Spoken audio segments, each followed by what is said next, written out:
Everyone, welcome to the session, The Mother of Sex Work, in honor of Carol Leigh, thinking about her legacy and planning for the future with artists and activists and you. I am going to introduce you to your moderator today. My name's Penelope Saunders. I'm from Best Practices. I'm here doing tech and hanging out. But our moderator today is the amazing Erica Smith of Best Practices Policy Project. Woo, yeah. And Erica knew Carol Leigh personally and has deep roots in these communities, coming out of the District of Columbia and the United States, for those of you who are here internationally. So I'm going to pass this to Erica. I'm going to mute myself. I'll be running around doing a lot of tech in the background. Me and Najela will be helping everyone out here. But Erica, to you. Thank you, Penny.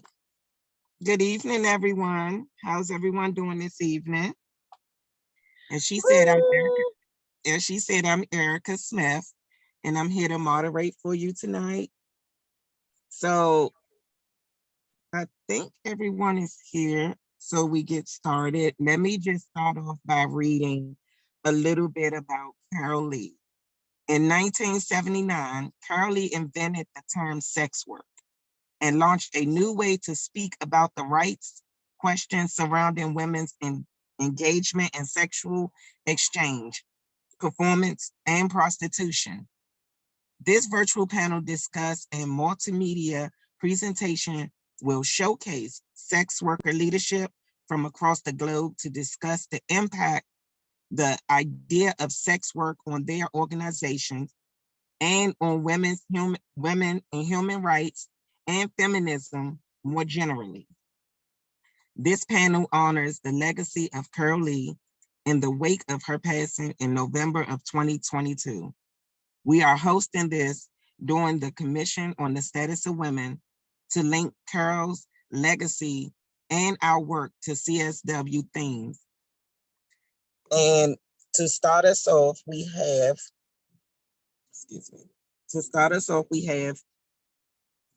Z Examica, which I'll introduce and read a bio, and then Z can take it away. So, give me 1 second.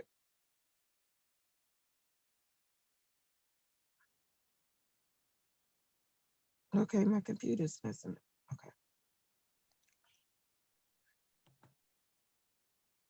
Okay, Z Examica, pronouns they, them, is a queer, Black, human rights advocate, perpetually wandering writer, and academic host. They write for survival and liberation. And here to do their part, here's Z. Hi, folks. It's good to be here.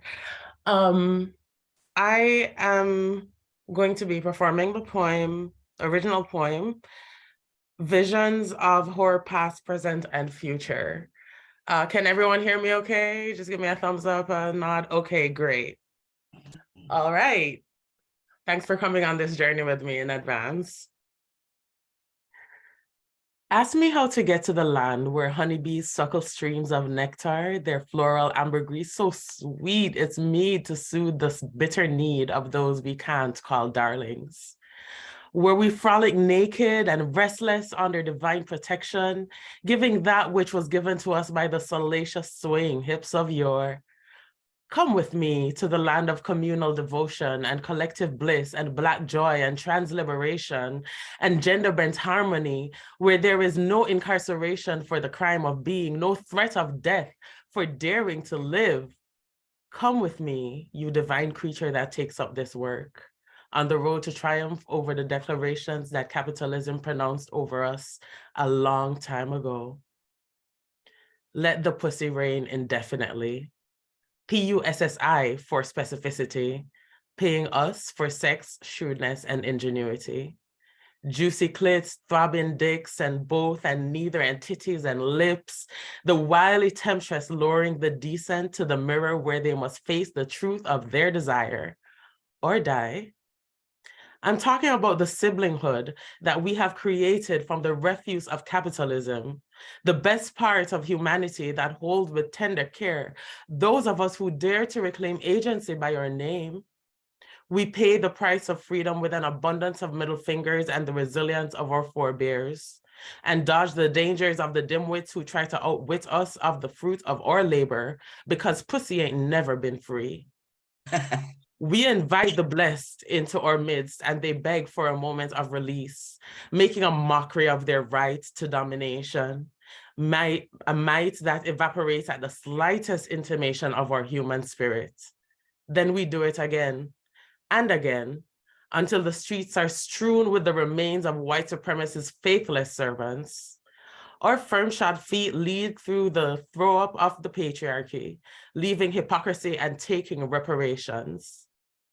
You may ask me how we do it, how we suck and swallow until members blur together like embers in a primal fire, how on our knees we seduce them with a witch's brew, an ancient recipe written in pussy juice for inductees to the priesthood. Ask me how we welcome into our temple the hypocrites and the repressed, taking from each the price of worship. Ask me how we love. Fiercely, we carry in us the resilience of those who had no choice, nurturing the creation of fertile minds that envision liberation with a love that must be strong enough to fight. We carry the torches of our whore mothers, casting light on their recipes for one another, that we may all share in the fruit of their labor and increase it for those to come.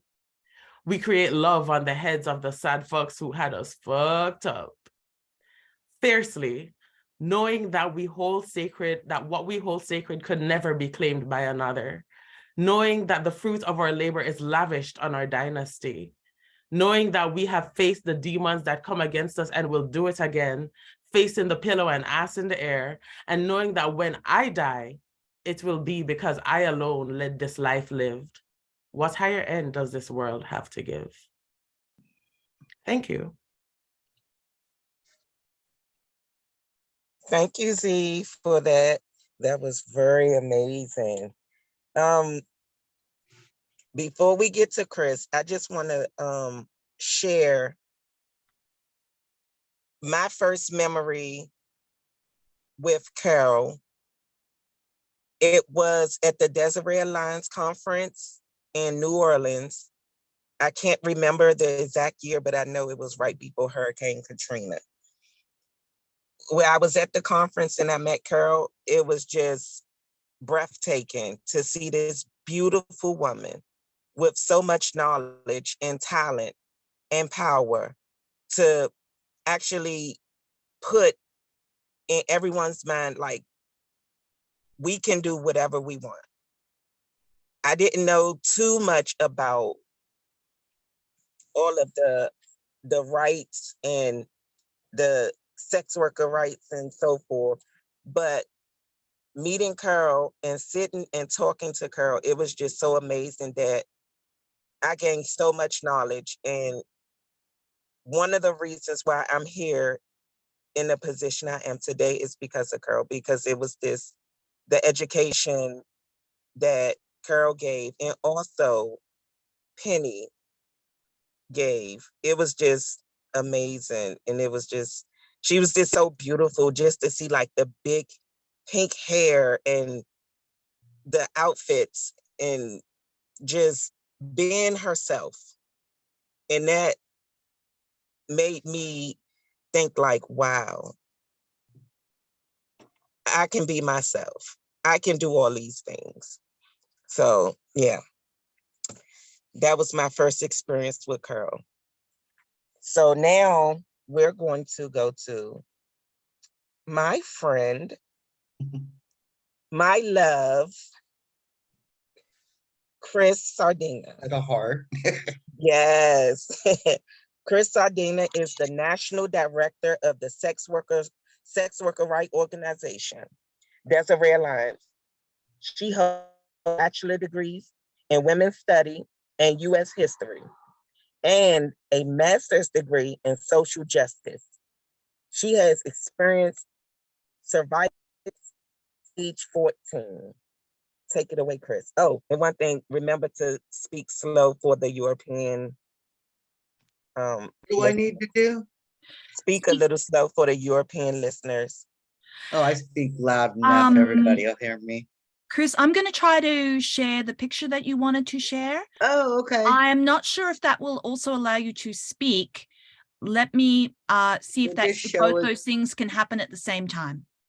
Okay.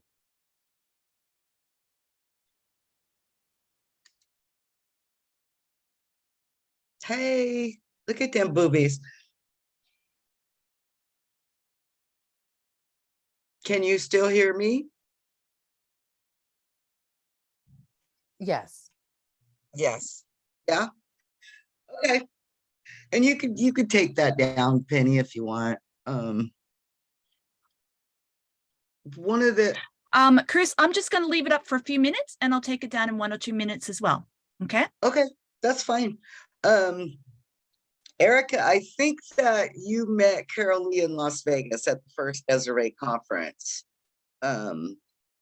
There's some of the OGs on here for Desiree Alliance, but one of the things, haven't really reconciled Carol's death yet. I don't want to cry.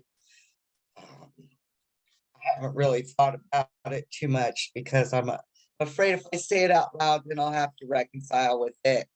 And then how much I deeply miss my friend and my mentor. But I met Carol Leigh quite a few years ago. In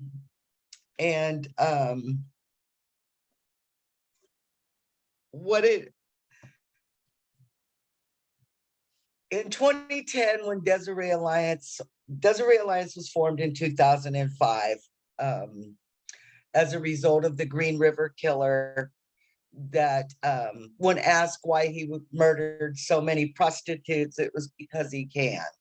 And so Desiree Alliance was formed, and because of that statement, because of the violence and no rights and all that happy horse shit. And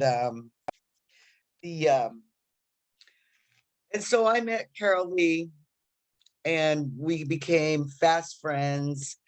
And I'm really emotional. This is like the first time that I've dealt with Carol's death. But so in 2010, when the director stepped down from Desiree Alliance, Carol Leigh and Penny Saunders and a few others came together and said, hey, you know, let's change Desiree Alliance. Let's change sex worker rights, the history of it. And asked Sharmis Outlaw and I to be the co-directors of Desiree Alliance. And this was the first time any women of color were asked to lead the sex worker rights movement as an organization. And here we were given a chance from the top up. We weren't given a chance from the bottom up and pull your bootstraps and climb up. We were given a chance to lead this organization and change the direction in the face of sex worker rights forever.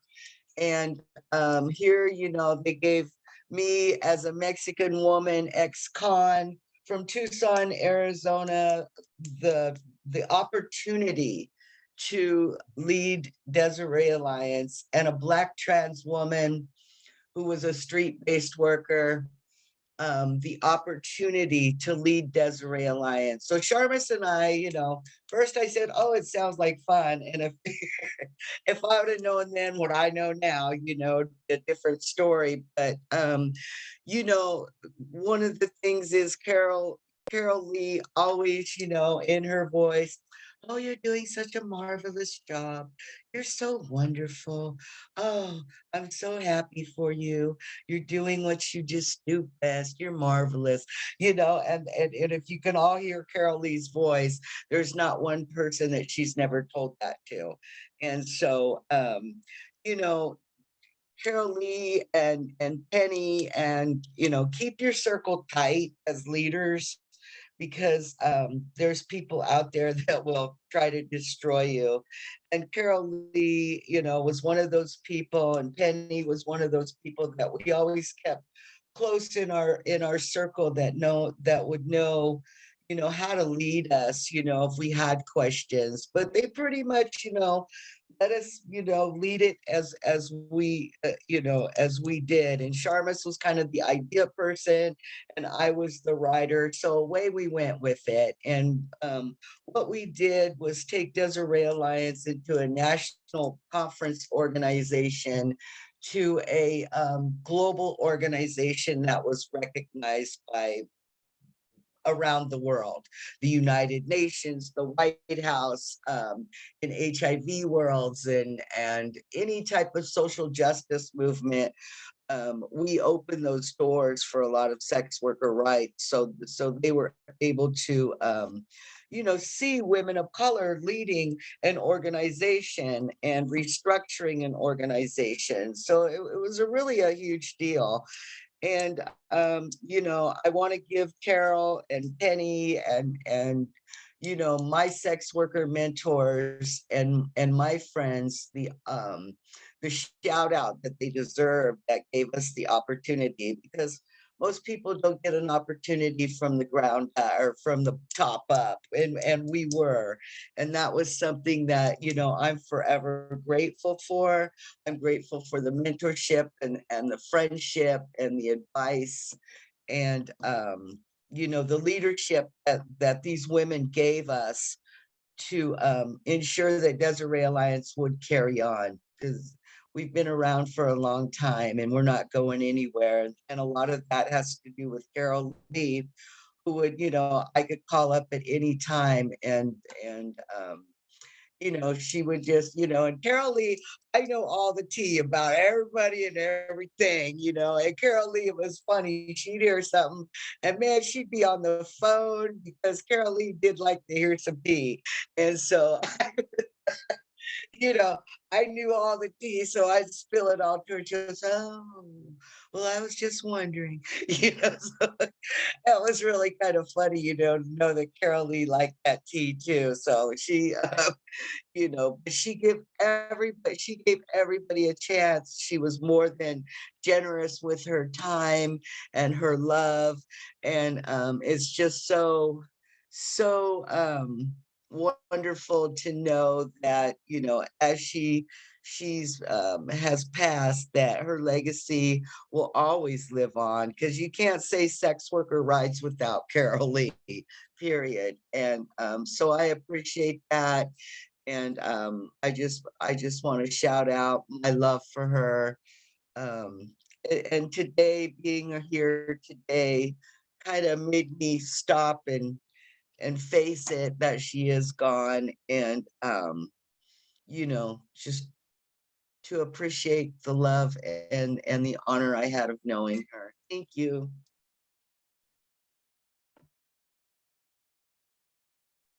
Thank you, Chris. That was beautiful.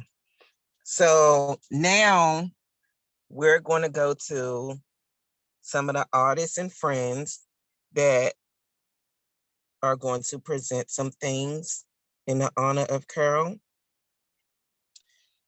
First up, we have Jenna. And Jenna, you can introduce yourself and read your bio. Hey everyone, so I am Jenna Torres. I will not read my bio, but I will tell you how I got here. My bio long, but I will tell you how I got here. So I started off as a really young teenager who was engaging in survival sex work. I'm a mama. I'm a mama of 4. She is my last one. They all movement babies. They all know what I do, so this is no surprise to their ears. And I got arrested as a young person. I went through the Human Trafficking Intervention Court, and I found myself at Red Umbrella Project after rebuking the trafficking process that they tried to put me in. And so there I learned that we can tell our own stories to advocate for our lived experiences, and that we can make change with our storytelling. And that is kind of the path that I have taken. I was a poet before, and it just seemed to be right in alignment. And so I worked for Red Umbrella Project for about 4 years. And I did meet Carol Leigh at a Woodhull conference back in like, I don't know, 2018, maybe 2018. And Carol Leigh has always been really good friends and a donor to Red Umbrella Project, and has always supported Prose and Lore, the documentary, and everything that we have gone through. And so when I did have a wonderful chance to meet Carol Leigh, she loved the writing that we did. She loved the fact that we were doing storytelling advocacy. She loved the fact that we were using stories to then push back against really harmful and really detrimental laws that impacted people, especially those who were living in New York City. And so as a young person who didn't even know that sex work was a thing, I didn't know there was groups of people who did it. I didn't know there was communities of people who did it. And my lovely colleague is holding up Prose and Lore, which is the compilation of all 5 books that we've ever published, which is a book full of sex worker stories, memoirs, novels, all the things. And there's a lot of people on this call that is a part of that. We took those stories, we showed up to the courts, and we showed out. And so given that space and given how truly learning like the power behind storytelling, it's always a really great space when I get invited to share my own stories about sex work and be able to use them as art. So I'm going to read a couple of poems that I've created through writing workshops that I've created or through the Black Sex Worker Collective Artist Program. And I hope this like illuminates kind of the ebbs and flows of sex work, because also like outside of being Skylar, which is like my full service name, I'm a mom, I'm a poet, I'm a community leader. Like I do all the things in addition to being a bomb ass sex worker. So it's all of the isms showing up. And so if you're a TikTok fan, then you already know where I'm going with this. The person who created the sound, his name is Tank.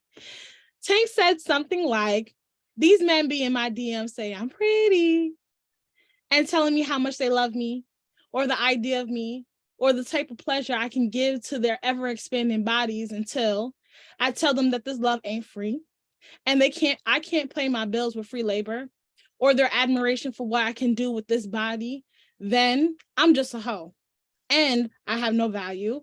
Or they say that I have no self-respect because who do I think I am to charge for my time or my talent? Because pleasure is an art form that we must master so that we can pay these bills and feed these children and go to school or heal the most broken parts of ourselves in retreats or escape somewhere into our village or somewhere into ourselves. This work ain't easy. The delicate balance between reality and fantasy, or free and caged, or safe, unharmed. So that is like the epitome of all sex work. And then there's some lessons that I've learned. So I'm also from the era of like SpongeBob, and what I learned in boarding school is, in this case, is what I learned as a sex worker is how to transform, how to code switch, how to be sexy and demanding and not break character, how to learn how to spot time wasters, how to call it what it is when others try to make it what it's not. I've learned how to step outside of myself, step up as whoever I need to be to get the job done, but never quite knew how to step back into myself because it never feels the same. I know how to lie. Bold-faced lie. I know how to make a lie sound like the truth in between 4 sounds of what would be pleasure if it was pleasurable. It's not. It rarely is. I'm stimulated by connection. So sex work really is just work for me, really is just punching a clock, really is a hypothetical situation of what would happen if survival wasn't at the core of it. And then I will leave you with this poem. I will leave you with this poem that is all the other parts of sex work, of like when you're tired. And so yeah, working on myself is typing out whole paragraphs, over explaining situations, getting to the very end and deleting it all, because it isn't the first time that I've said the things that I've said in these messages. I am trusting myself to know If they wanted to, they would. It is not me, and it is fact, and it is them. The activation of my spirit is due to me being crystal clear and others blowing smoke. Clouding the communication, the emptiness that fades in isn't isolation, is the space between creating change. The many words that have been heard the first time. How others choose to receive it is on them. In my world, A equals A and B equals B. If I said A to people and people choose to do B, then they could see their asses elsewhere and far, far away from me. I don't have time for that bullshit. I don't have time to say the things in excess. If you do not hear, you must feel. If you do not learn the lessons, you are doomed to repeat it. I have grace for my elders and for children. For those who do not know better and for those who have taught me better. However, I do not have the energy for those who refuse to be better. Working on myself has taught me to be done. Rationalizing the irrational only brings me closer to insanity, and I don't have health insurance good enough to bring me that type of clarity. So I am done. And I'm complete with my poems. I hope that I did an amazing justice to Carol Leigh, who has always been a fan of art and writing and all the storytelling. And I'll pass it to the next presenter. Thanks. Thank you, Jenna. I need you to teach me how to lie and make it sound like the truth. Okay, so before we get to the next presenter, I just wanted to read something from one of the activists that also knew Carol, Gigi Thomas. Unfortunately, Gigi couldn't be here with us today due to unfortunate circumstances, but Gigi is here with us in spirit. So I'm going to read a letter that Gigi wrote on behalf of Carol and also on behalf of Sharmis Outlaw. So this is the letter from Gigi. Hello, family and friends. This is Gigi Thomas. I'm an advocate and social worker for the sex worker community. Unfortunately, I am unable to attend this special day, but I'm here in spirit. First, giving honor to my Lord and Savior, Jesus Christ. I want to express my gratitude for being given this opportunity to speak about Carol Leigh and Sharmis Outlaw. These are two phenomenal women that was always willing to go on the front line and make changes for the sex worker community. Carol Leigh was the mother of sex work that organized and planned many conferences all over the US, education and representing sex work. Mother Carol Leigh has protected and changed many laws to help people express themselves comfortably, freely, and safe platform to educate others. Miss Sharmis Outlaw, my dear friend, co-worker, and sister for life. Sharmis started me on my journey in 1999, helping me to become an advocate and social worker. Sharmis and I have traveled around different cities and states, organizing workshops and conferences, educating others about sex work. Both of these women will be missed for their hard work and dedication to making positive change for the sex worker communities. They both have started and supported nonprofits and volunteered services that we must now pick up their baton and keep them alive by doing the work that they have been doing up until the last day here with us. So I look forward to working with you all in the future again. Thank you for giving me this opportunity. And that was the letter that Gigi wrote that she wanted to speak. So we're going to go to our next presenter, Jay. Jay, you can introduce your bio or however you want to do it, but here's Jay. Hi, everyone. My name is Jay. I am a researcher advocate with over 10 years experience wait a minute. Let me back it up. First of all, thank you, Erica. Thank you for the introduction. And thank you to all the previous panelists for all the amazing words that you've shared about the mother of this movement. It's an honor to be here with everyone. It's such a privilege. And now I'll go into my bio. I'm a researcher advocate with about a little more, around 10 years experience in research, many years in advocacy and public speaking. My focus is public and community health. I have a passion for healthy sex and reducing risk and harm and having the best sex ever with the least harm we could possibly create, right? So that's been my passion. My focus is disease transmission prevention. A child of the 90s, street-based in New York City. A lot of my friends seroconverted at some point, became HIV positive. I lost a lot of friends due to disease progression, medication toxicity, so on and so forth. So I've spent the majority of my young adult life advocating for the health and destigmatization of people living with HIV and AIDS, when and wherever possible. And that is leading me up to this movement. I must say it's an honor. Look, I'm getting a little emotional myself, but I'm gonna hold it together because I'm an accomplished speaker, right? Chris? This is really full circle for me. I'm sitting on a panel with Jenna Torres and Ariel Wolf. And the first time I heard the term sex work, it was from Ariel. I was just like, what? What you mean? What is sex work? I'm not a sex worker. I'm an adult entertainment provider, right? And we used to have these discussions back and forth about the term sex work. And then I was honored enough to meet, oh, there go those tears, the person who coined the term, the year of my birth. I was born in 79.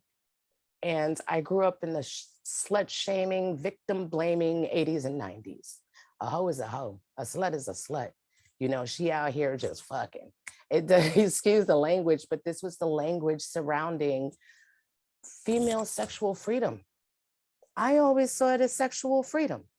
And when it became transactional, I mean, I'm saying if you pay it. So I have a short poem, and then I'd like to highlight what the term sex work did in my life, how Carol changed my life. And I'll start with the poem. It's very short. My mom said when she found out I was doing sex work, she was like, you know, there was a time that the town would have gathered around you and you would have been branded with the scarlet letter. Scarlet letter, brand name jacket. I got a brand new leather, all weather for rough terrain, all terrain, New York concrete, black on black Reeboks on my feet. For the dirty South, I be in the mud and the clay, making moves in Atlanta, you know, back and forth where all those players play. Back and forth, no one place to claim. Every place a different face, a different name. Live fast, die young. That's how the game is played. Young flesh, I'm green and fresh, tender young. I'm about that life. I'm one of the best. I got a big OS on my chest. I'm a thoroughbred. 15, I'm already broken and bred. I'm out here chasing my paper just to keep a place to rest my head. I'm an original duffel bag girl, lost, alone in the world, looking for a way to stay paid, not get locked up, slaved, or trapped in the trades. I'm from New York City, came through foster care, in and out, spent a lot of time in the streets, providing for myself, however, wherever. And most times I was trading sex. So I came up from street-based sex work, dancing in clubs, black car escorting, and I became a BDSM provider as a means of empowerment, right? Like I suffered a lot of victimization and exploitation. And one of my clients said, oh no, Your Highness, you are to be served. I was like, I'm to be what? And he was like, oh no, you're to be spoiled, paid tribute to. I was like, yes, tell me more. Okay, so I became a BDSM provider online, which allowed me to escape a trafficking situation down south. where I was really isolated and in a controlled environment. So through all of that, I found myself in Brooklyn. You know, I'm going to school. I'm in my third year of school for healthcare management. I'm working online, doing my BDSM work. I owned a dungeon for a time that fell apart, and I was working out of my apartment again. And I was going to get dinner one day, and I was kidnapped by the NYPD. They said I was working on the stroll. I was not. I was going to pick up dinner. So this has a lot to do with gentrification and urbanization and resettlement. And we're not going to go into all of that. We're going to go into the term sex work. So when I was getting out of jail, 16 hours after being held on a prostitution charge, I came out the courtroom and there were these people sitting outside and they were like, "Oh, you look angry. Are you angry?" I was like, "Yes, I'm angry." And they were like, "Are you mad?" I was like, "Yeah, I'm mad." And they were like, "Do you want to do something about your unlawful arrest?" I was like, "Hell yeah, I want to do something about it." They said, "Would you like to join the Red Umbrella Project?" And I was like, "Well, what is that?" And they told me that I had rights as a person who traded sex. Now, I had just came out the court where they told me that I was a victim of sex trafficking because I had a rap sheet that was 24 pages long, all prostitution charges between the ages of 14 and 21, not a charge after. So I was identified as a victim of trafficking 30 seconds ago, and these people told me that I could be an empowered sex worker. So I started working at the Red Umbrella Project while navigating the Human Trafficking Intervention Court. Ariel Wolf, who is on this panel, was my trainer. And she introduced me to policy and legislative advocacy surrounding sex work. See, there's that term, right? That term that I never knew before. I was a slut, I was a hoe, I was a victim, but I was never an empowered sex worker who had rights. And I learned about my rights, and Jenna Torres came on the team a couple of months after I did. And we were in those streets and we told other people about those rights. We were in those courts and we told everybody about those rights as a sex worker. So a third-year student in healthcare management, learning about sex workers' rights, one thing I'm passionate about is healthy sex. And it was during my work with the Red Umbrella Project that I combined my passion for healthy sex with sex workers' rights. And my focus and passion has been sex workers' access to healthcare for almost 10 years now, advocating for our rights to destigmatize healthcare. Sexual healthcare, mental healthcare, it doesn't matter. If I'm in the hospital, you find out my occupation is sex work, I still deserve quality care. It's not about my profession, it's about my health. So that's my focus, but I'm an artist first. And this work has brought me so far all the way to the United Nations with best policy practices, right? We're here and we're talking about this work in a global spectrum with some of the most powerful people in this movement. I am so humbled. And our work, our original work at Red Umbrella Project is what we have been bringing back, is empowering sex workers, even folks who don't know and have never heard the term before. We're carrying that term into these streets and empowering folks and letting them know about their rights and allowing them to amplify their voices through creative means. So our writing workshops, our showcases, and the prose and lore compilation like work that we did that founded this work, Carol Leigh gave me a career. With my 24-page rap sheet where I couldn't get a job at Mount Sinai, I couldn't get a job at NYU, I am an accomplished professional thanks to Carol Leigh. And I am honored to be in this space with y'all. Thank you so much for the work you do, and thank you for having me. Thank you. Thank you, Jay. Thank you for sharing.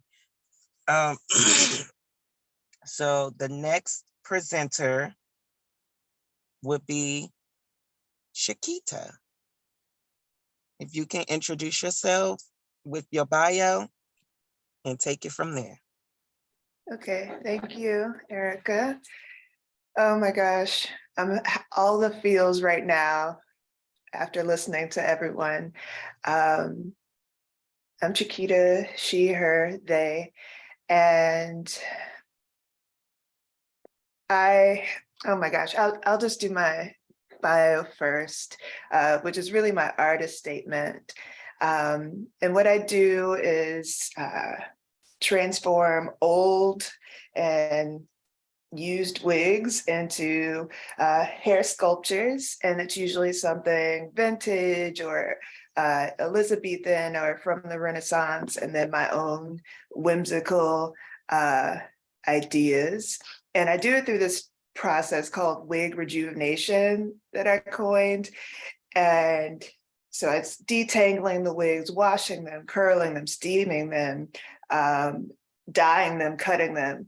And I realized while I was doing this that it felt like a metaphor for how our society decides what's beautiful, what's worthy, what's useful.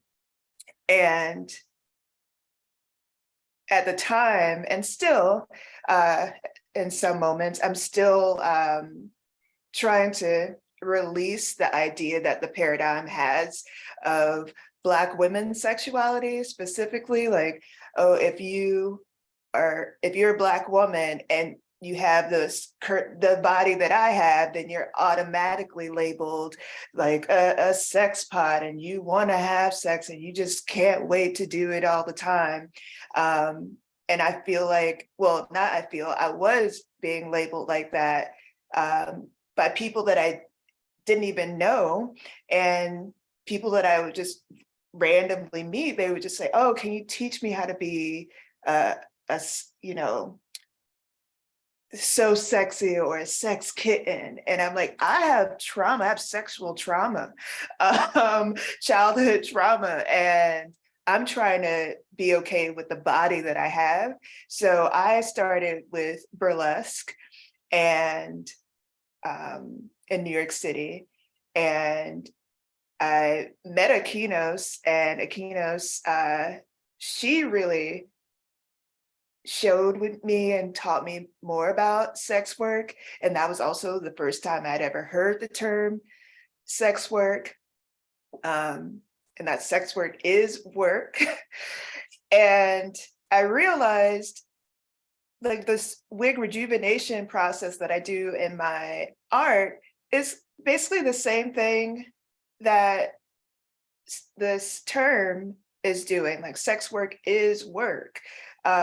Just because other people can't look beyond what this paradigm is enforcing on us, like that sex workers are not human beings. Like, we're all human beings. We all deserve the right to live fully.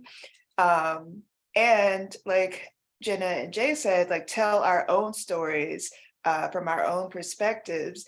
And I ended up creating Shades of Burlesque, which is New York City's first all-Black burlesque review, where Black women could get on stage and express their sexuality in the way that resonated with them, not how the world or our society saw that.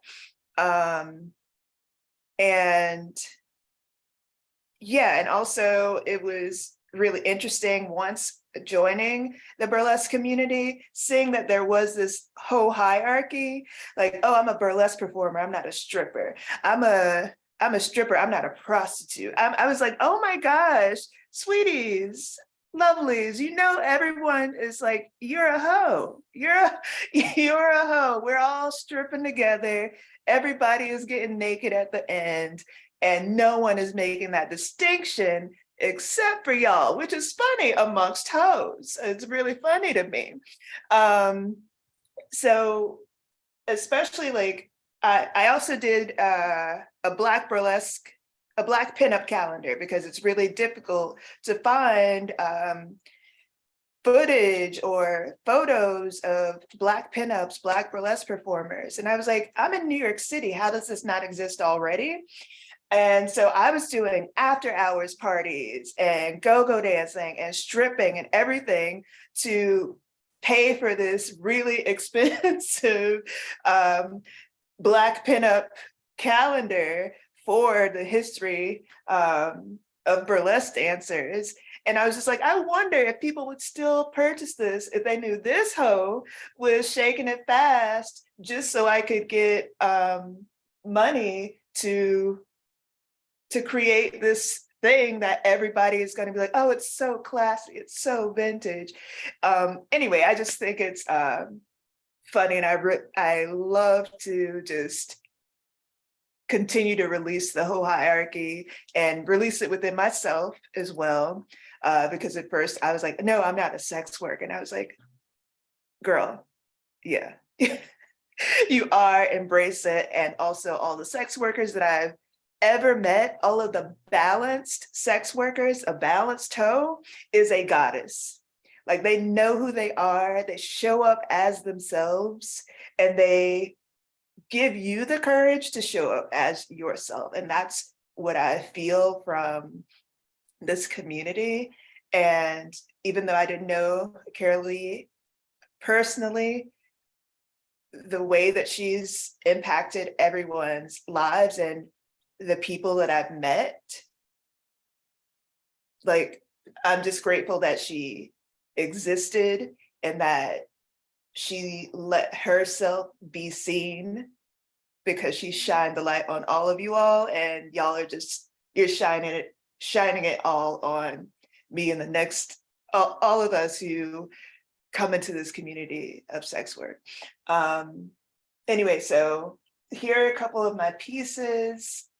So I like dyed this hair and styled it, and let's see, I also used recycled items to make fashion pieces. So this is actually a water bottle, and I covered it to make this vintage piece.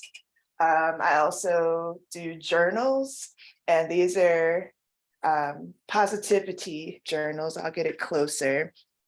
And so they're just the little tea tabs from like Yogi Tea, and they have positive affirmations and quotes on them. And I feel like it's necessary to continue to remind myself and to continue to remind other people who are in sex work, like, we're still human beings. We have all of the feelings,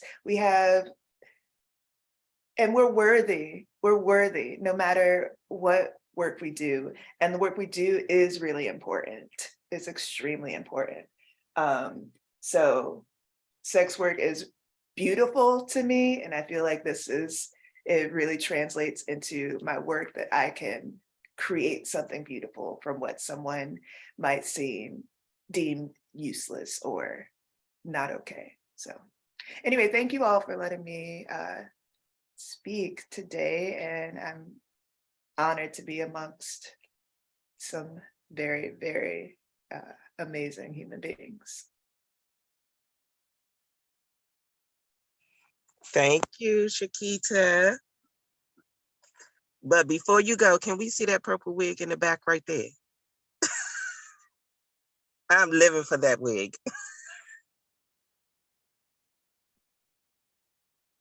Oh my goodness. Yes, indeed. That is beautiful. I think I might take your idea, because I have a whole lot of wigs at home, and rejuvenate them. They may not look as good as yours, but I'm a try.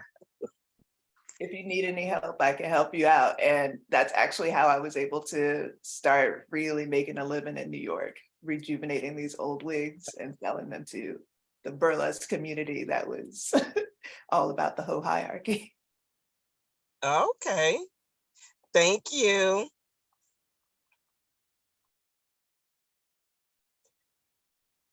Up next, we have Ariel.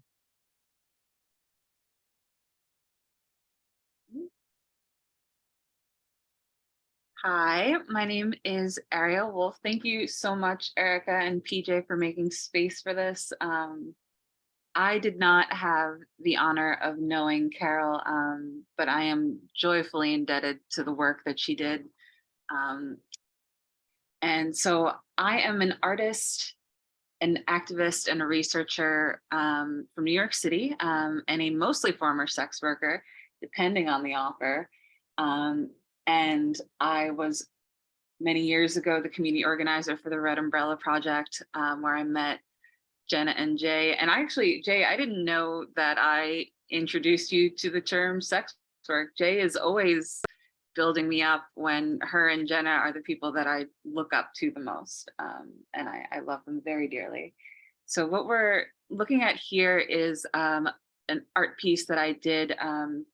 Right now it's called Holy of Holies. It is a reappropriated tabernacle box. It's the Catholic box where they keep the body of Christ in the Eucharist that I have reappropriated into a stripper altar. I started this piece when I was dancing around 2013. And one of the things that I love about working indoors with a group of other sex workers is that the work gains a certain aspect of ritual and superstition. And we always had things around the club, like there's the bartender would come in with a cup of ice for all of us to blow on for good luck. There was a shot glass and a cigarette on the staircase that was never to be touched. That was an offering. And one of the things that I wanted to do was to elevate my peers into this, just elevated, more esteemed status. And I'm not religious, but I love appropriating religious iconography as a queer woman. I feel very oppressed by Christianity in America specifically. And I'm taking that back for myself. My dancer name was Eden, after the garden, the first thing that women historically fucked up. And I'm very proud of that because I would have eaten that apple as well.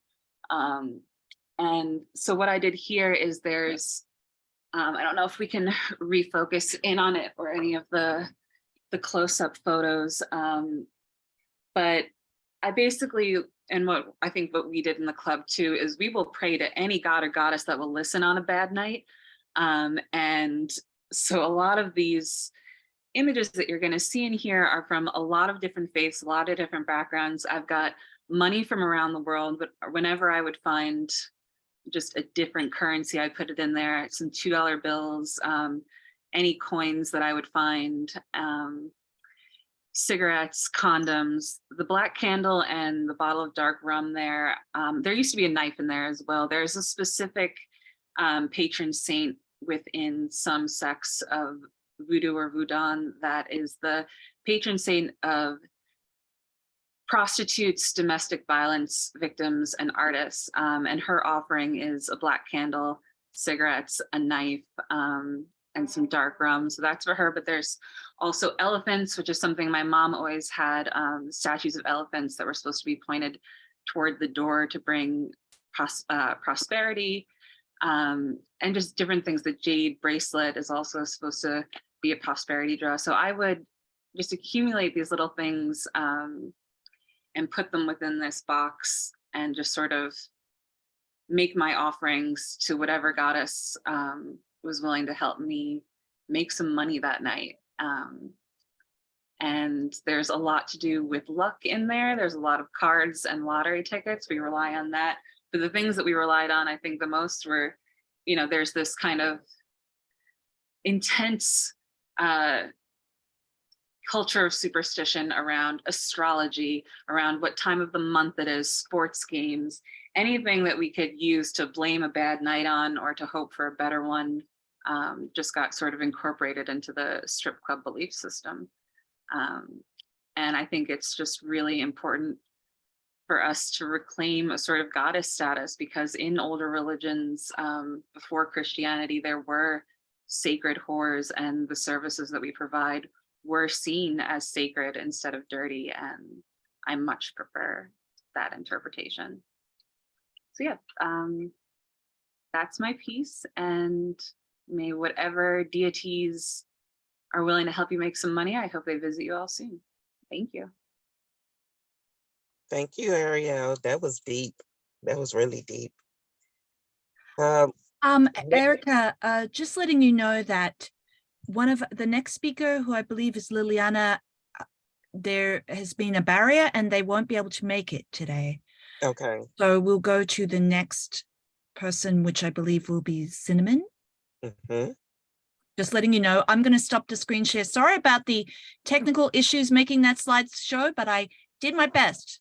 Hope you all saw the pictures. Okay, next up is Cinnamon. Hi, everybody.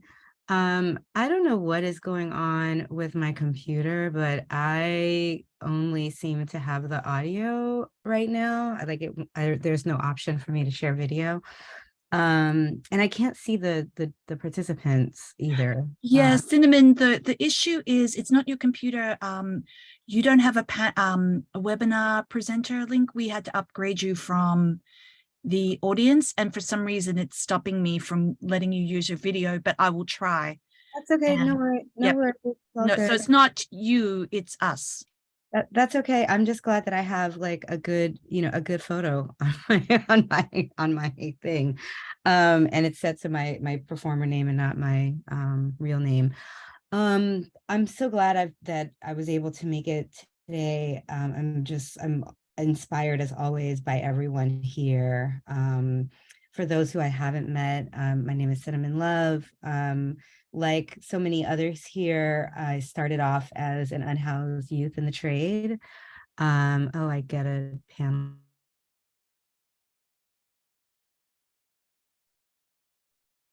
Okay, I guess I'm here. Hi, everybody.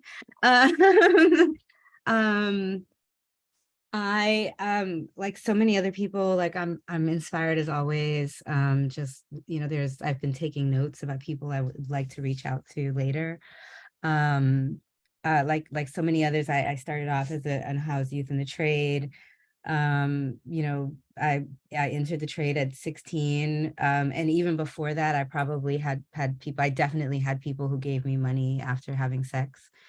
And later got into the mainstream industry out of a nasty bloody divorce with 2 young kids. And I didn't really think of, I was probably working in the mainstream industry for 8 years before I even started to think of it as a business. Just because I was just trying to pay bills and survive. But even prior to that, I had a lot of my experience with just community organizing and direct services, came from being an unhoused youth. And, the people on the street who taught me how to hustle and panhandle and showed me where to go to get my toiletry kits and where to go to get my, my hot lunches and bus tokens and clean clothes and all of those things. And so, I come and then coming into the industry and having, Black women who, one thought that I was somebody's kid sister on set and cussed out the director because they thought I was a minor. And 2 taught me how to walk in high heels to the beat of music and how to book my feature shows and introduced me to dancing and bachelor parties and and fucking in closets and in a room full of people for money. And I didn't really even think of myself as being a sex worker until much later. And I didn't even think of my work as being feminist even until Dr. Mireille Miller-Young and Constance Penley over at UCSB asked me to join the feminist porn book as a contributing writer. And and giving, having not finished school and just and spending, needing to dig into, providing for my family. I didn't even think of myself as a feminist, but I knew that I had feminist ideals, right? Like I knew that I believed in, bodily autonomy, and I knew that I believed in abortion, and I, was very much pro, rights for women and queer folks, like, what I'm saying, as a woman and a queer person. And definitely, like, I relate to Jay, like, being arrested for my arrest in Las Vegas, I just thought I was picking up somebody to go fuck in the bar and had no idea that I was, until he asked me, cash or gold card as we were walking towards the elevator, and then arrested me. And in my situation, I just lived with a warrant and didn't go back to court for 7 years. And so it was like I just traveling around the country with a warrant, for not going back to do, the hooker court that they wanted me to do and all of the diversion stuff. And but coming into this, my experience early on with talking about my lived experiences and in academia, there was a point when my grandson was born when I stopped working and I had gone through the gamut of, I consider myself to be a Black feminist pornographer and have directed and produced and had to step away from, because of my own neurodivergency and, because of a lifetime of trauma and head injuries, like I had to stop doing everything to focus when my grandson was born on advocating for his needs and my, non-binary adult child's, needs as their parent in high school. And for me, I prefer doing in-person work because my executive dysfunction is at a high. It's hard for me to maintain all of the administrative and online tasks and the editing and all that stuff is like a lot for me, to be able to focus. And, there was a point when, I loved, because I'm a self-taught intellectual and had a really great K through 12. I mean, I grew up in Flint, Michigan, and my grade school was an experiment by General Motors to figure out if they could, if they could create engineers from the ground up. So I had a really amazing, gifted magnet K through 12. I was building rockets and, model rockets and doing all kinds of cool shit, creating TV shows and doing city planning, when I was really young. And so I, being a self-taught intellectual, I read and I've learned, and I come from a long line of abolitionists. My grandmother organized with Fannie Lou Hamer and was, founded the Gary, Indiana chapter of the Negro Council on Women. And so I have, I already had all these experiences and this lineage of organizing that I never really tapped into until I got a chance to start talking about it at the academic level. And there was a point when I was, at the time that the field of study was so new and there was no money in it. And so as a Black woman, a Black sex worker with, lived experience, who can talk real good, what I'm saying, and has a following, I was getting all these offers, and it's like I remember the last panel that I did, the last keynote that I did, my grandson tagged along with my best friend who's, to be his sitter, and I had to pay for my own hotel and travel. I got a discount for the hotel and the travel and stuff. And after that, there was a point when I was like, I can't do this anymore. I don't have the money and the privilege to be able to go out into the world and do this work to benefit somebody else's degree, first of all, and second, to not be compensated for my labor. And so I took a really long break. I took a 9-year break. My grandson's 9 now. And, coming back into this work in 2020 during lockdown to answer the call of, the race-based wage disparity in the mainstream industry and forcing the industry to align itself with full service sex workers and to stop ignoring the fact that the majority of people in the mainstream industry are also experiencing basic needs insecurity and don't have the privilege that people think they have, and forcing the industry to be accountable to its workers. Put me in the position where I met so many of the people in this room, but also put me in the position to be on a panel with Carol Leigh. And, last fall at UMass School of Law. And my experience with Carol was, we had a very short relationship.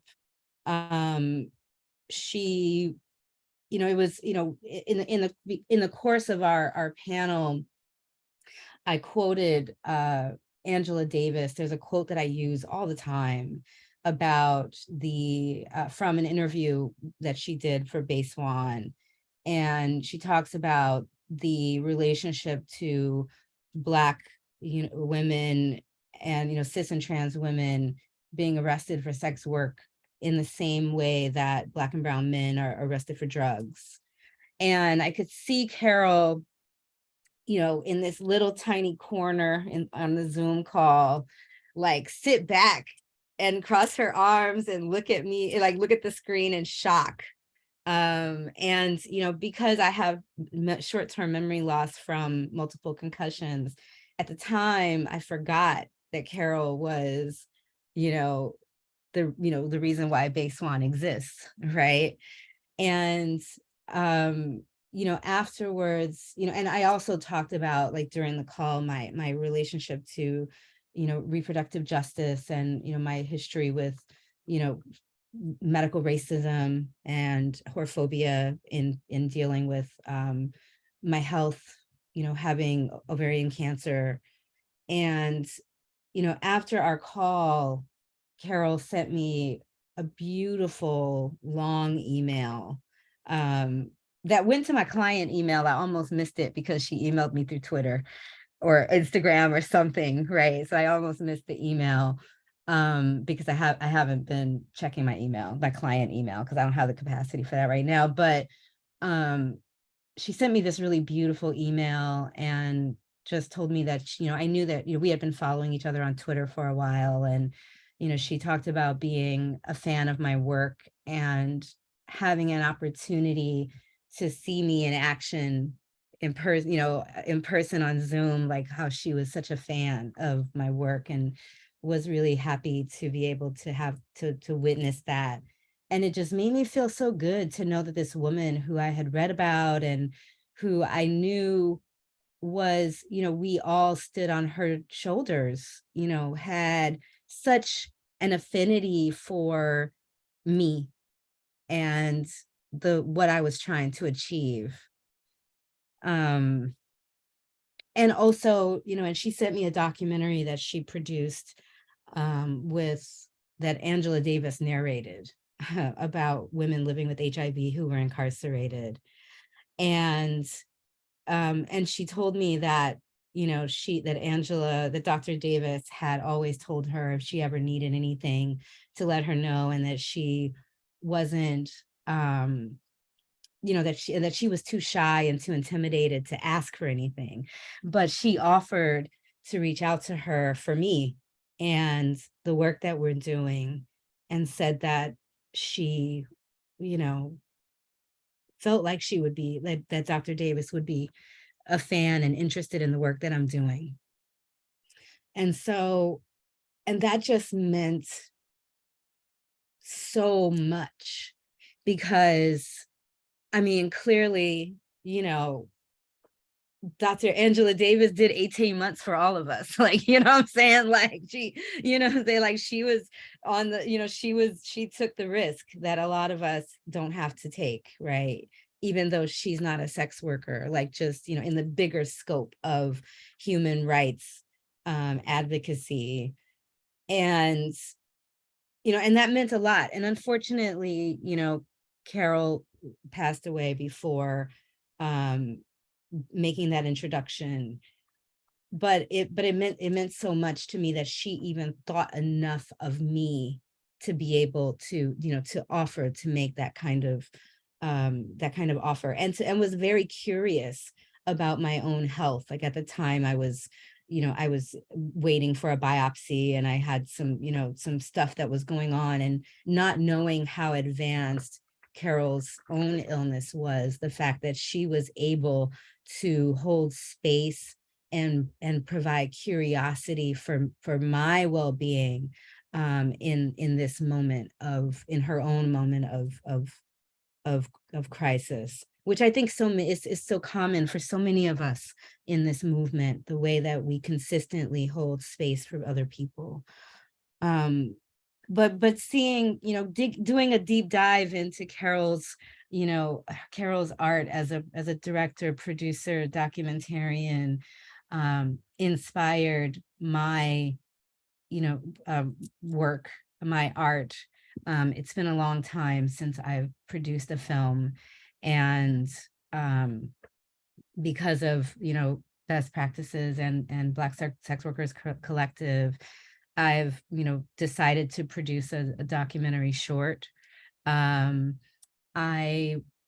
a woman who I know who does a lot of plant medicine work, and produces, has a Yoni Steam circle and community that business in Queens, and she has a trip to Morocco planned for next month. And so I started looking into sex work in Morocco, and also learning a little bit more about what's happening in terms of climate over there. Growing up in Flint, Michigan, I'm very interested in water and people's access to clean water around the world. I found out in just some really minimal research that Morocco is number 22 in the world in terms of the water crisis. They have already started to tap into their underground water reserves, and are expected to run out of water by 2025.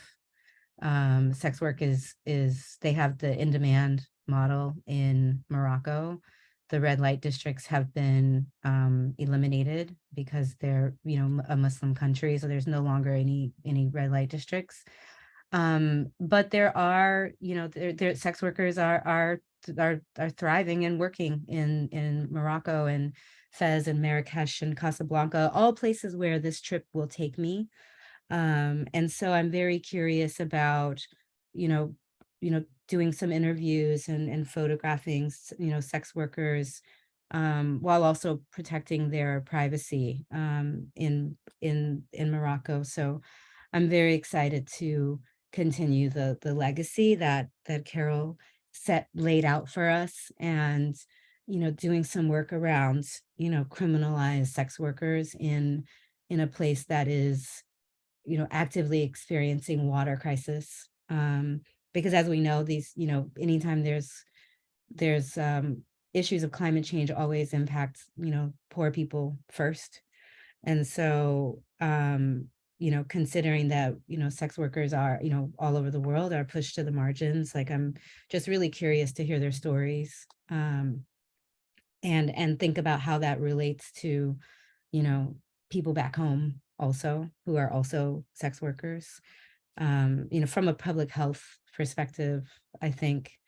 So yeah, I'm just so grateful for Carol giving us a language to describe how our lives intersect, regardless of where we are in the trade, to connect us and to one another, and for this room, for the people here who have been anchors and guiding lights in the work I'm doing. So thank you so much. I'm gonna cry now. Thank you, Cinnamon. Thank you, Cinnamon, for that. So now we're going to do, anyone have any questions that they want to ask or for the panelists, or if anyone has any memories they want to share, they can just raise their hand and we can let them speak. Oh, Erica, I wanted to show the art. Oh, yeah. Before we get to that part, I'm showing the art that was created by a friend of mine in honor of Sharmis and Carol Leigh. It was hand drawn, just a beautiful piece of art that we can have with us forever in memory of the two most beautiful, powerful women that we are honoring.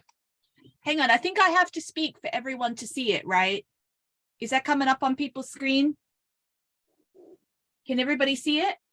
Yeah, I can see it. Yes, we can see it. Yes, yes, yes. When I talk, you'll see it.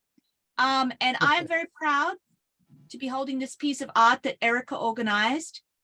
And I'm proud to say that I am a daughter of Carol Leigh. I'm proud to say that. Okay, thank you for letting me show Erica's art. So now to the questions, or anyone want to share memories?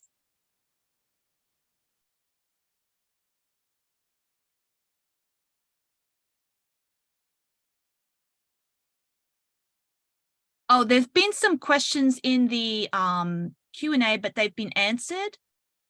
Did any of those need to be read out, Nigella, or they're all good? I think there's one that we can open up to the floor. Chris did give a pretty great answer, but somebody, I don't know if they want their name said out loud, but they asked, can you provide an explanation for the red umbrella that is used? In Ontario, Canada, the butterflies, Southeast Asian sex workers, gave out small umbrellas during a take back night event. Thank you. And Chris gave a short answer, but I wanted to open it up to anybody else who wanted to maybe go more in depth.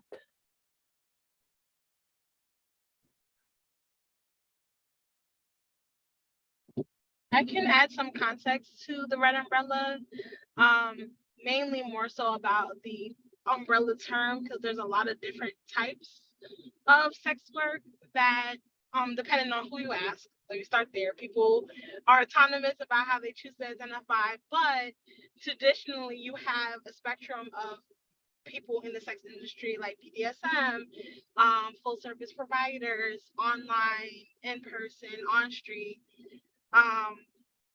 So it's an umbrella term. There's a lot of different types of sex workers that make up our community. And so I don't know if anybody wants to add to that, but yeah.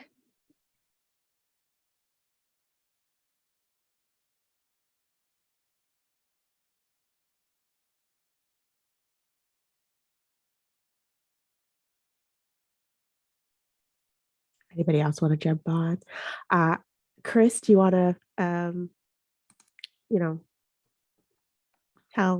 just say what your answer was? Maybe give a little more. Well, shit, I don't even remember now. Basically what it is, it's a universal symbol. It's not just the US, it's all over the world. But the red umbrella stands for solidarity, advocacy, camaraderie, activism. So it's just a universal symbol of us all that do sex work, not from street based to the high end. We can all identify with the red umbrella because it does, like Jenna said, it umbrellas so much of who we all are, because we're not just all one cookie cutter type of worker. So the red umbrella really, when you pop it open, boom, it shields you. It's an umbrella. It keeps you from getting rained on. It keeps you from the heat. There's so many different symbols that the umbrella uses. So I know I have a tattoo of a red umbrella under my on my calf, on my leg. And it's the only, I mean, I'm covered in tattoos and it's the only visible tattoo I had. And they used like 5 different colors of red ink and it just ate my leg. I mean, it ate it from one end of that umbrella to the other. And so now it's all like jacked up. It's got pieces of white in it, you know, splotchy reds and faded reds. And I mean, it just literally ate my leg up and it took weeks to heal up.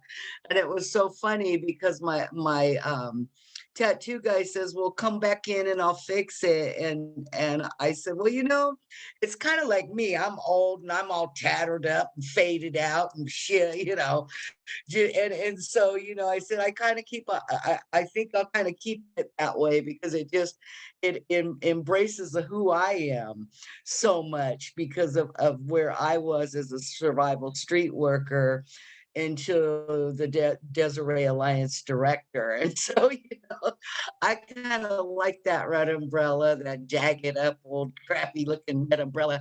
And he really didn't even do the umbrella like I wanted him to, but that's okay. It just really encompasses who I am.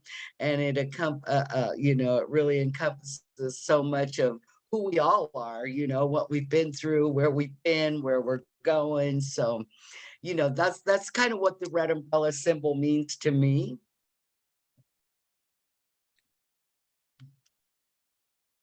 Okay, I'm One of done. the things that what I just want to read what you typed, just because I thought it was a really good answer. The red umbrella is a symbol of sex work and sex workers, solidarity, work, activism, and advocacy. And we have another Q&A question for the panel. This is from an anonymous attendee. What stereotypes about sex work would you like to dispel? You got all day. I would say that that we don't compartmentalize that, you know, this I'm a sex worker, yes, I'm Skylar in rooms, but if the sun is up and you call me Skylar, I'm probably gonna, you know, punch you in your mouth. So, you know, that we have our own lives outside of this, that, you know, sex is a really small part of sex work. And that, you know, we're human beings just like everybody else. We got our life just like everybody else. It's really work for some of us. And so, yeah, that's what I would say. That's I would literally like, what I was gonna say. I'm sorry, yeah. Chris. Take it away, Chris. You got. I would just like to say, you know, I'm a mother, I'm a grandmother, and I'm a great grandmother. And you know, a lot of people think that sex workers do it all the time, and when we're just laying on our back, eating bonbons and fucking for money. I always did survival work. So, you know, sex work wasn't the thing it is now. We didn't even talk about it amongst ourselves way back in the day when I was, you know, working on the streets. And so, you know, the myth is that, you know, we're just making hand over fist money, or, you know, sometimes, you know, my kids needed shoes, or the light bill needed to be paid, or I didn't have a job, so the rent needed to be paid like yesterday. So that was something, you know, as a survival sex worker, that's my story. I know, I mean, if I was young now and could be branded, you know, and all that good stuff that we see now with technology, it'd probably be a different story. But you know, as for me, it was always a survival kind of thing, and having to take care of a family. So to know that, you know, I have, you know, great grandchildren now, and you know, that they all know what Mima's done, and Mima does, and so they can, so it's good for them to openly, you know these things, that, you know, that there's nothing to be ashamed of, because this stigma and this criminalization that we're facing, even worse than ever before. And I'm not really sure if it's going to get any better. I don't see it that way, but you know, I know with all the fantastic advocates we have on this, this panel and in the audience. You know, things could change. I really hope they do. So, Jay, take it away. Hey, I see that Cinnamon has a hand raised, but Cinnamon, before I throw it to you, could I just read a comment from the chat? Someone wrote, I just want to share that Carol never needed to be asked for anything. She was so aware and conscious that she just sat back and observed before using her voice to shift winds. She could always see who needed to be heard and centered, and she had a way of elevating that person without minimizing any other voices. She was always watching. That's from a participant out there. So Cinnamon, I see you got your hand up. Nigella, is that the plan to go to Cinnamon? Yes, and then there's another Q&A question. Okay, great. To Cinnamon, then to Q&A. You can go ahead and go to the Q&A question. I was gonna just I was going to respond to something Jenna said, but go ahead and go to the Q&A. Can anyone speak to how Carol's work is going to be preserved? I know some of her papers are going to an archive, but I'm worried about her websites and other resources she's given to our community. She took care of all of that before she passed. Carol's had cancer for, you know, almost a decade before, you know, and so before she passed, she made sure that it was all archived. It's going to a museum. And so that those will all be preserved. Carol was always really good on archiving all her shit. I mean, and she had a lot. Anybody ever been to Carol Leigh's office? Penny? It looked like a museum in there. Yeah. Yeah. But you know, I'm not sure which museum it's going to, but I know all of it is preserved, and she took care of that long before, you know, it was the end. And I do want to note that there is going to be a memorial for her in San Francisco on May 20th, and it is public. Oh, Kate is here. Kate, would you like to say something? Kate's writing, I'm working on her website. I'm her executor.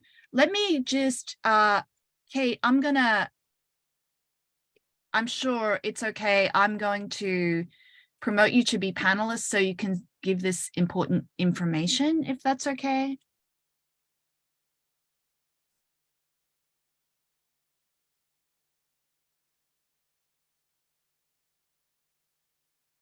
Kate, you here?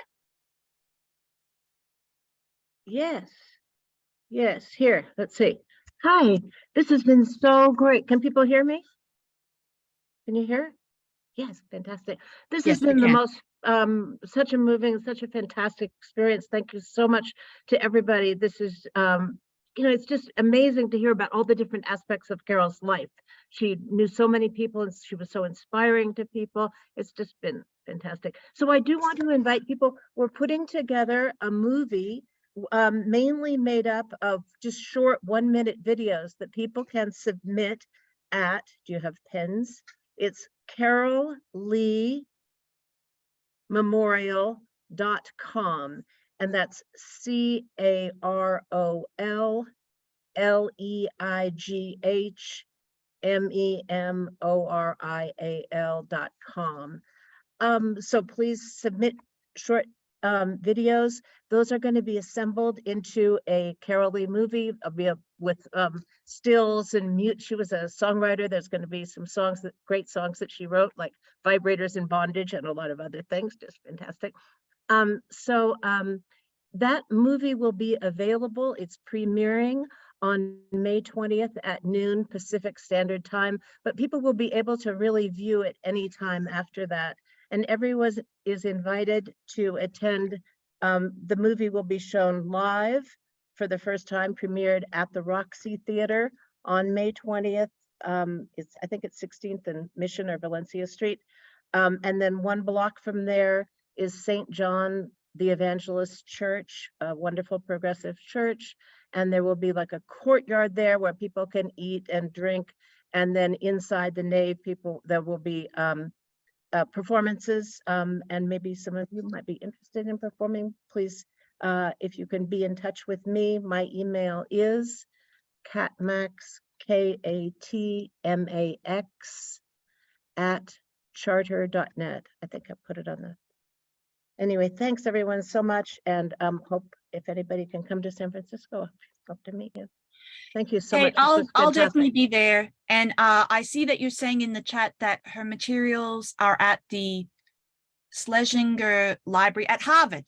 Exactly. Yes, and it's just she was so happy in the last months of her life. It was clear that that was going to happen, and it brought her great pleasure to know that. And anyway, this is great. She's getting what a send off. She got such great publicity, and she would have really liked that, and she would have loved this today. Thanks, everybody.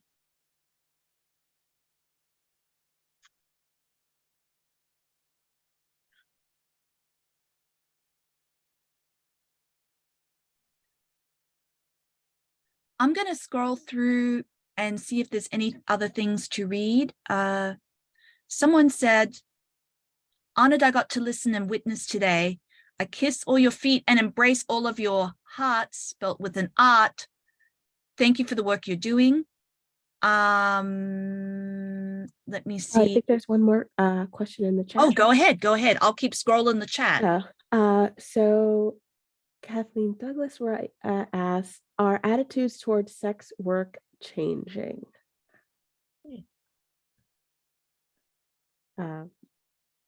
Ariel has her hand up. Hi. I think so. I think it's something that's always been changing. But since I started doing advocacy, especially, I feel like that there's more representation positively in film and TV happening right now. I think that more people are listening to sex workers directly, and that things like social media and just creating our own work has given us a lot more of a platform. It's easier to organize these days. But at the same time, I think there's been a really hard push from the anti-sex work camp and people who really misunderstand how human trafficking happens and what it is, who are redirecting resources in a way that just puts more people in jail or makes life harder for people. But I think I'm more hopeful now than when I started in like 2014. I've seen more people, I do want to eat those bonbons. I've seen more people sort of come to listen to us and take it seriously as a human rights issue, as an issue within feminism, and that intersects with race and disability and all of these other aspects.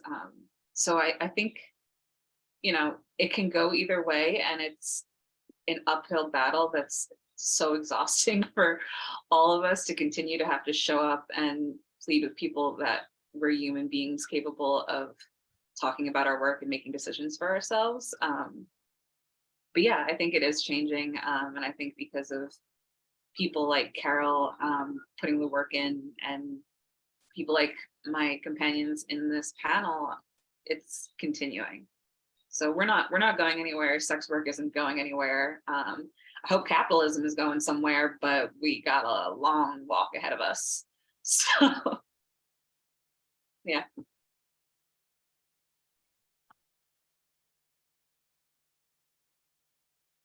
Anybody else? And I could say, you know, sex workers, I mean, first of all, when we go way back with our coalition with best practices and New Jersey Red Umbrella Alliance and Desiree Alliance and Outlaw Project and Black Sex Workers Collective, you know, we've been, you know, I've been to the White House for healthcare. Been drug off the Senate floor for healthcare and arrested. We've been to the United Nations, and back in 2010, when Best Practices Policy Project and Desiree Alliance and a few others working at the United Nations on the Universal Periodic Reviews, where the United Nations holds member countries responsible for their human rights record. And sex workers, actually got accepted into and recognized with recommendation 86 that and it was recognized by the United Nations, and it was recognized by the Obama administration. Now, after that, what has happened, I know because of our 5-member coalition and the work from Desiree Alliance and HIV, sex workers were finally recognized in the national HIV strategy. And so that's been a decade-long battle, and we finally did it, just by being persistent and persevering. So Penny, you might want to speak more on the UPR than I do, because you speak way better than I do. I say fuck, shit, and damn a lot. So I'll let you speak to that on how we went about getting that, because that was instrumental, monumental, and historic. Well, I can say damn too, but I don't know about the rest.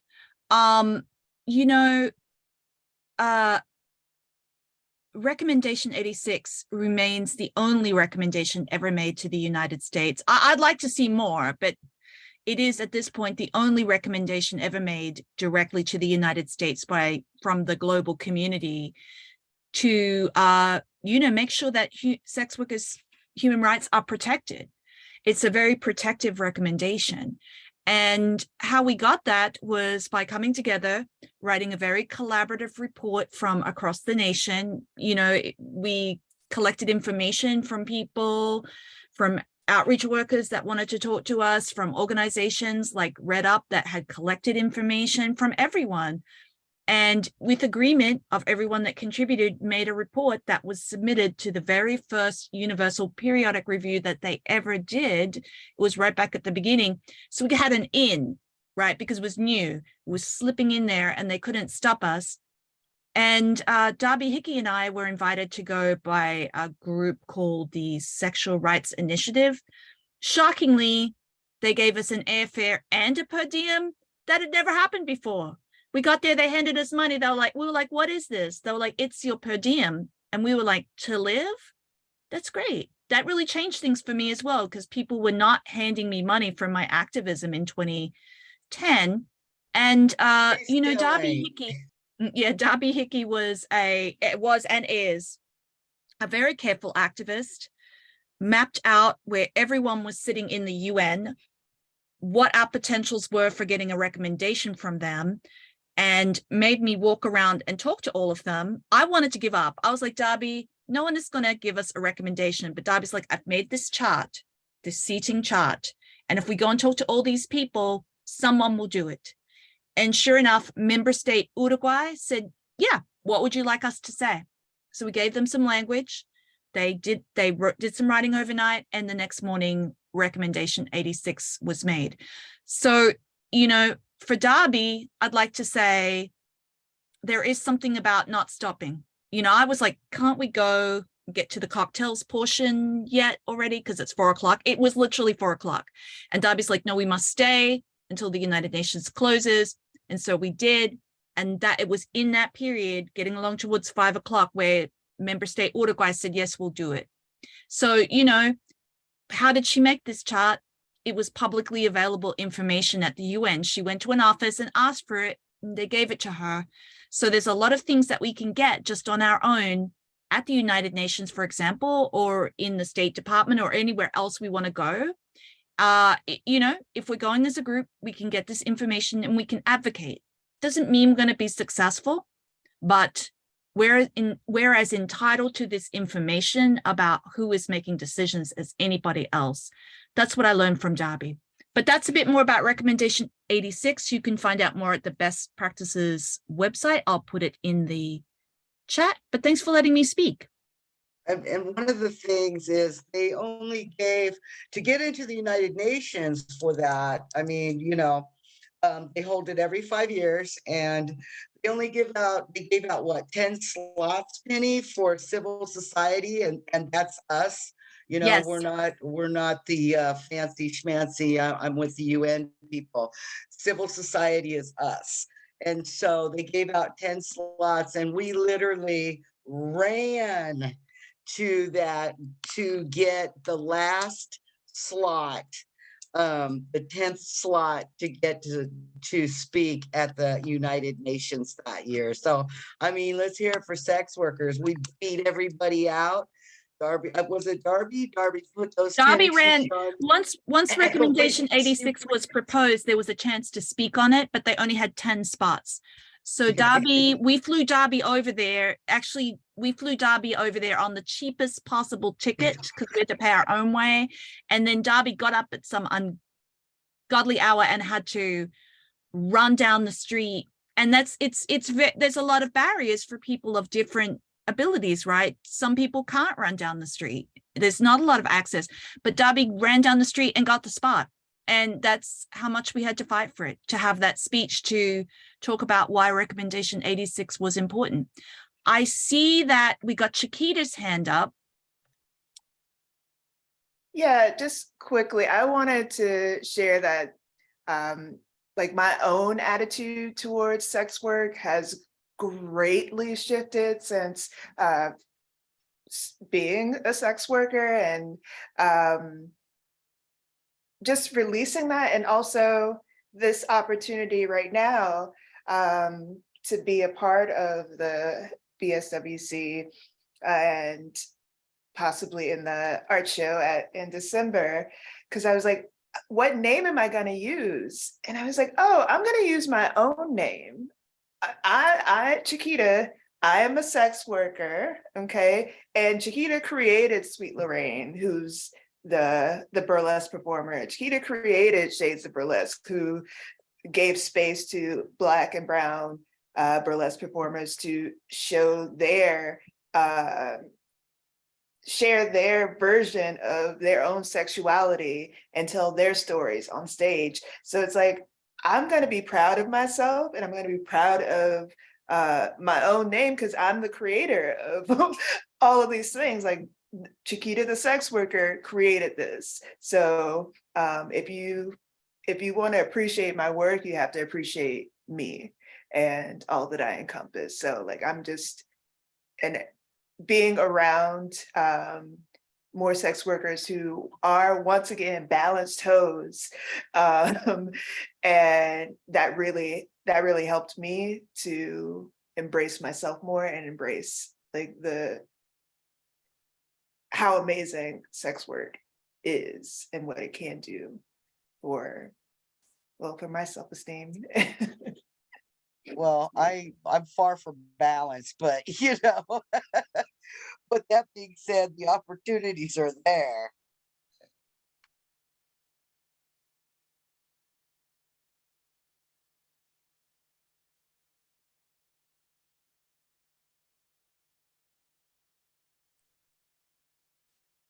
Oh, I see Jay has their hand up. Yes, thank you. I was gonna type it in the chat, but I'd just rather say it.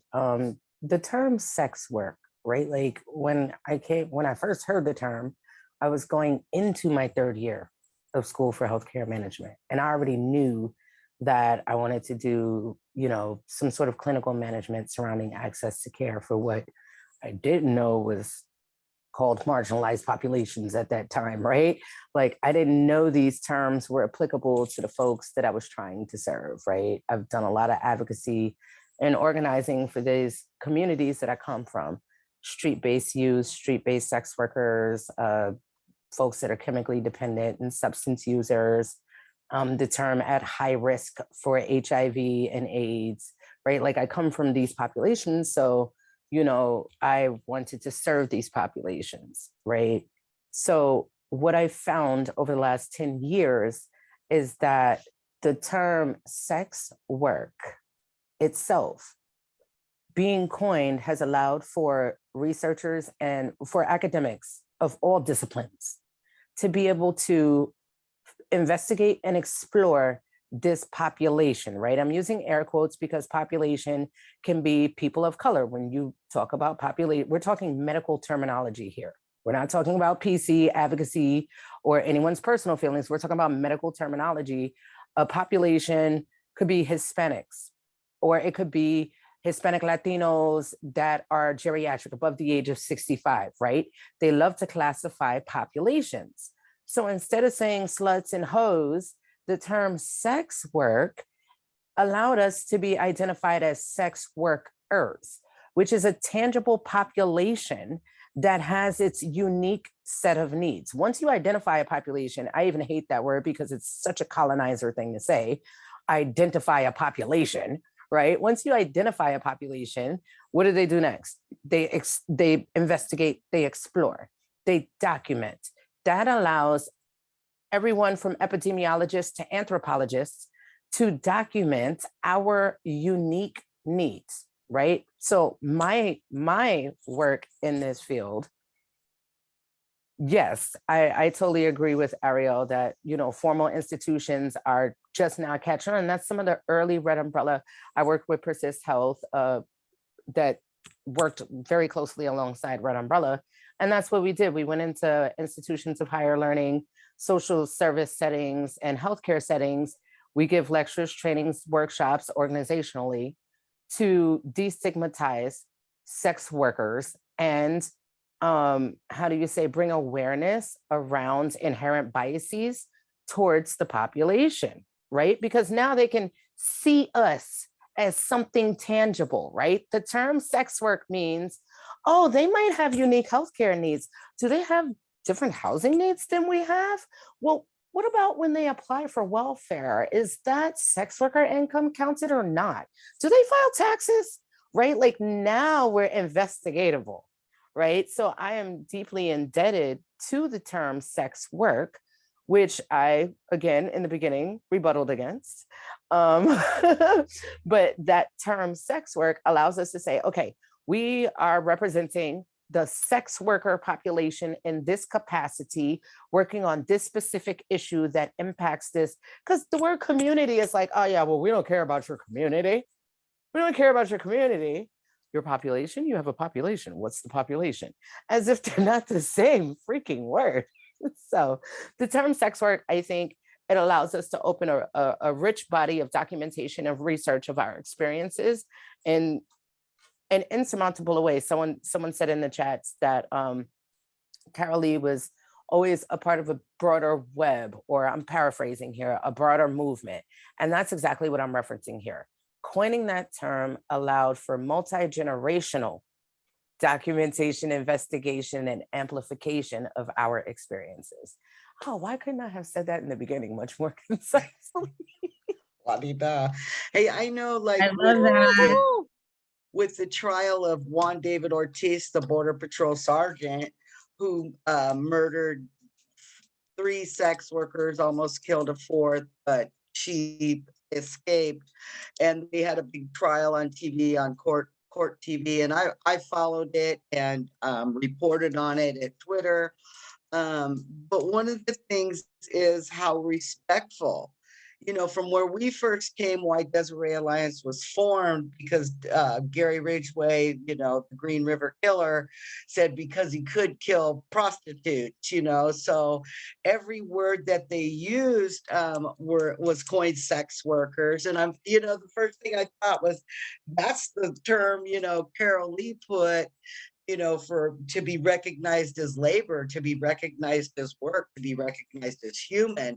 And this Juan David Ortiz, you know, who knows how many he really killed? You just don't start serial killing in 2 weeks, you don't, you know. So, you know, who knows how many, you know, beautiful women are laying across that border. But the fact is, you know, one person's called them streetwalkers, a commentator. And so I blasted it out on Twitter. Hey, you know, you need to humanize these people, calling them street workers. And, that was like on the second day of the trial, and it went on for a couple weeks. And not once after that, I don't know if court TV said quit calling them streetwalkers. These were human beings, but it really gave a face to the human beings that we are, no matter what side of the profession we're on, whether we're out there surviving in the streets, or whether we're out there branded on Twitter and what else other social media platform that they use. But it really gave the human face to workers, and there was, I guess, justice for them. I mean, the fucker was found guilty and will spend the rest of his life in prison. But the fact is that even now, on national medias, that the word sex worker, is being used versus prostitute, hooker, streetwalker, which, I identify myself as a whore, hoe, all of the above, because I am all the above. But the fact is that now we can be in a term of respect and noted that sex work is work.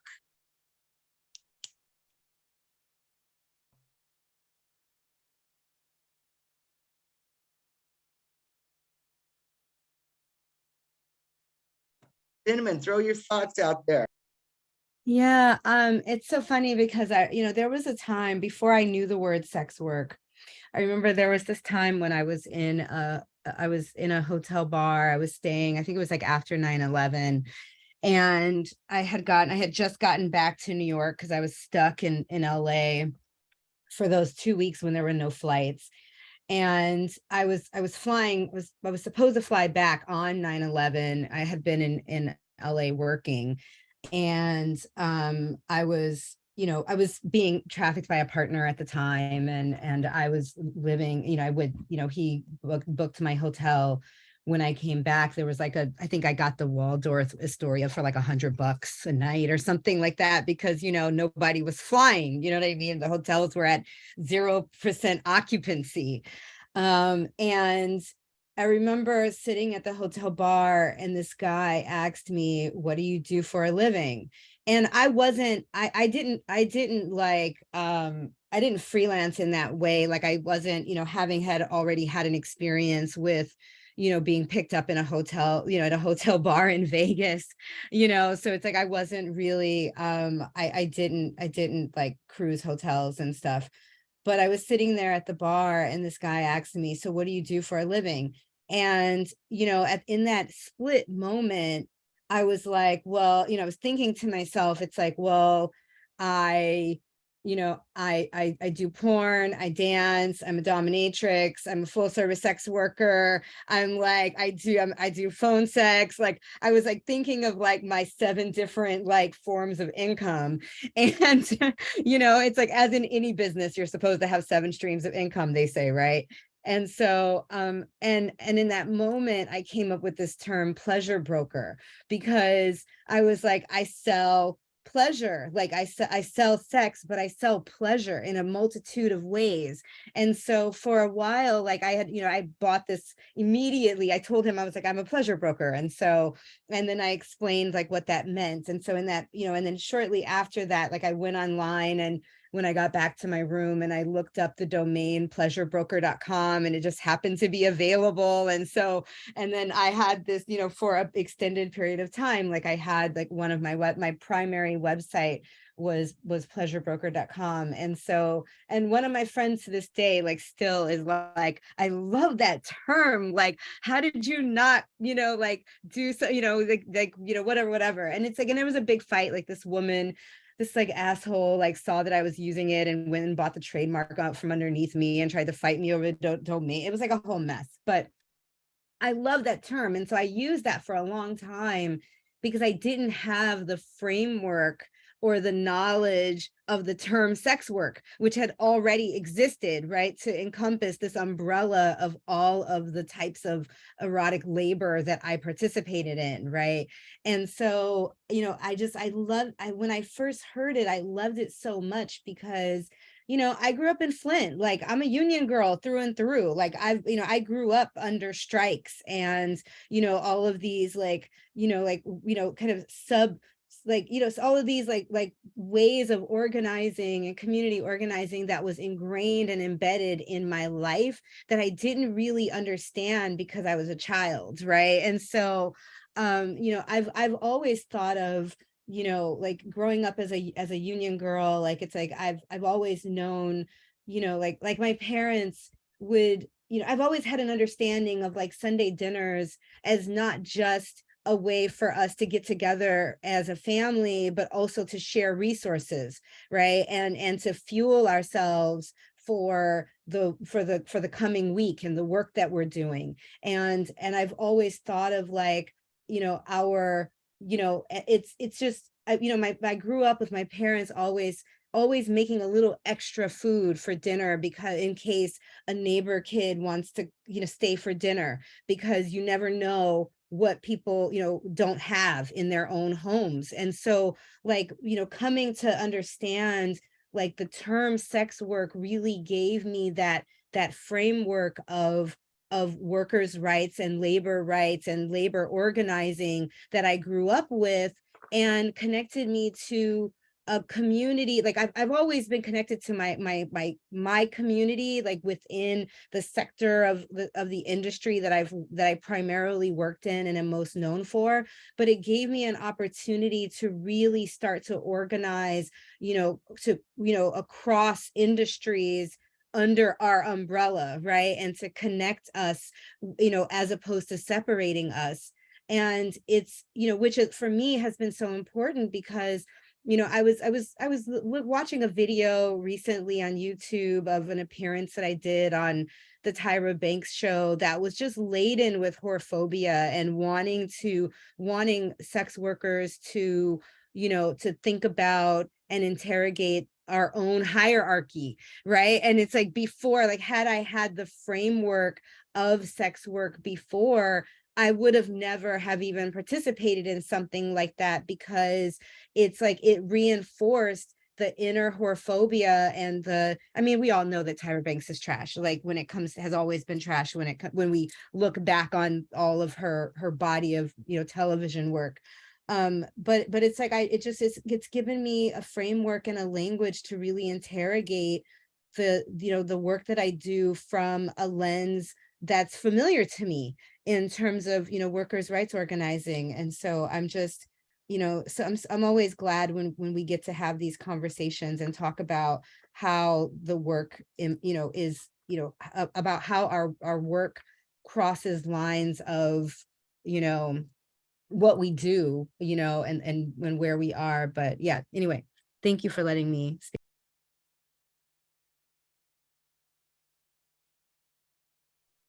Hey, so we're at 4:00 now, or 4:01. Erica, would you like to close out the session? Because that time went away. We've been together. I'll pass this back to Erica now. Okay. Thank you, everyone, to the panelists and to all the people who attended. Thank you for coming to this event for the honoring of Carol Leigh. We really appreciate all of the feedback, all of the comments, all of the questions, and we hope that we did a good job. And also, this will be annually. So we hope to see you back next year. Thank you all for coming and have a good day. Goodbye, everyone. Thank you. Bye, everyone. I'll end the session very shortly. Bye, everybody. Bye, everybody.